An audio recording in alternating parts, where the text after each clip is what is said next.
Good morning, students. So today they are going to start our next chapter, that is chapter 8, quadrilaterals. So in quadrilaterals, first we will do introduction of this chapter. So we are discussing 4 points over here. First point we have angle sum property of a quadrilateral. कि quadrilateral है उसके angle sum property क्या होती है वो. Second, quadrilateral के types of quadrilaterals क्या है. Then properties of a parallelogram कि पैरेललोग्राम में उसकी प्रॉपर्टीज क्या क्या होती है. देन लास्ट है the mid point theorem. Mid point theorem है उसके बारे में हम लोग पढ़ेंगे यहाँ पे. सो सबसे पहले हमारे पास दिया गया है फर्स्ट पॉइंट में कि sum of the angles of a quadrilateral is 360 degree. मतलब क्या है कि एक क्वाड्रिलेटरल है, क्वाड्रिलेटरल के जितने भी एंगल्स है उन सभी एंगल्स का जो सम है वो कितना होता है, 360 डिग्री होता है.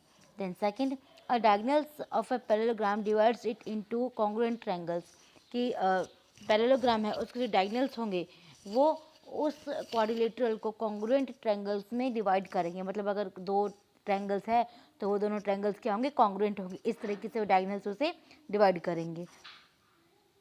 Then next we have third, in a parallelogram diagonals bisect each other कि पैरेललोग्राम की प्रॉपर्टीज़ है तो उसमें क्या है कि एक पैरेललोग्राम में जो डायगोनल्स है वो एक दूसरे को बाइसेक्ट करेंगे, मतलब एक दूसरे को इक्वल पार्ट्स में डिवाइड करेंगे. ऑपोजिट एंगल्स आर इक्वल, उसमें जो ऑपोजिट एंगल्स जो बनेंगे वो इक्वल रहेंगे. Then opposite sides are equal, opposite side से वो क्या होंगी, इक्वल होंगी. Then fourth, diagonals of a square bisect each other at right angles and are equal and vice versa. मतलब क्या बोला गया है कि जो डायगोनल्स है स्क्वायर के जो डायगोनल्स है वो एक दूसरे को बाइसेक्ट करते हैं, मतलब एक दूसरे को इक्वल पार्ट्स में डिवाइड करते हैं और 90 डिग्री का एंगल बनाते हैं. क्या बनाते हैं, 90 डिग्री का एंगल बनाते हैं और इक्वल होते हैं. ठीक है, एंड वाइस वर्सा होता है उसका. देन नेक्स्ट पॉइंट हमारे पास यहाँ पे है, नेक्स्ट पॉइंट है a line through the mid points of a side of a triangle parallel to another side bisect the third side.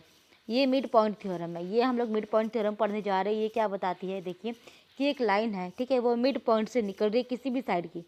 एक साइड है, कोई भी आप साइड ले लो, सपोज एक साइड ले लिया आपने, ठीक है, उस साइड के मिड पॉइंट से एक और लाइन जा रही है ना. हाँ, तो वो क्या होगा, वो जो लाइन है ना वो पैरेलल होगी दूसरी साइड के और बाइसेक्ट करेगी थर्ड साइड को. जैसे कि आपने एक ट्रायंगल लिया ए बी सी, एक ट्रायंगल ले लो, ठीक है. अब एक ट्रायंगल लिया ए बी सी, तो ये इसमें जो ए बी है वो क्या है, परपेंडिकुलर है और ए सी क्या कर रही है, हाइपोटेन्यूज है. तो ए बी है, ए बी से जो ए बी जो साइड है उसकी साइड से जो मिड पॉइंट से जो पास हो रही है वो क्या होगी, बी सी के पैरेलल होगी. ठीक है, इसका एग्जाम्पल लेके समझेंगे जब हम लोग एक्सरसाइज करेंगे, क्वेश्चंस करेंगे उस टाइम पे.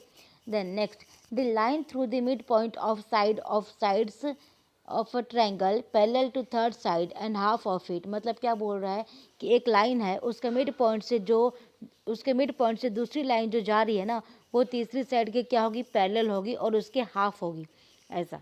ओके, देन नेक्स्ट, ये भी हम लोग क्वेश्चन आंसर्स करेंगे तो थोड़ा समझेंगे अच्छे से. देन नेक्स्ट है हमारे पास a quadrilateral is a parallelogram.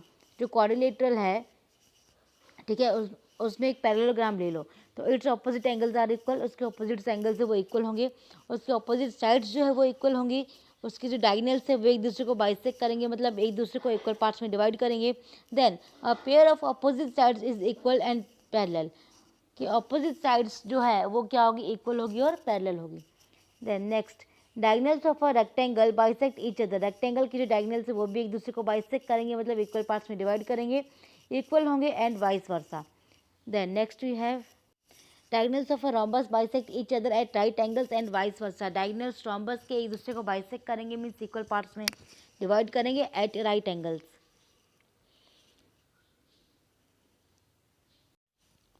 Then 10th point में a line through the midpoint of a side of a triangle parallel to another side bisect the third side.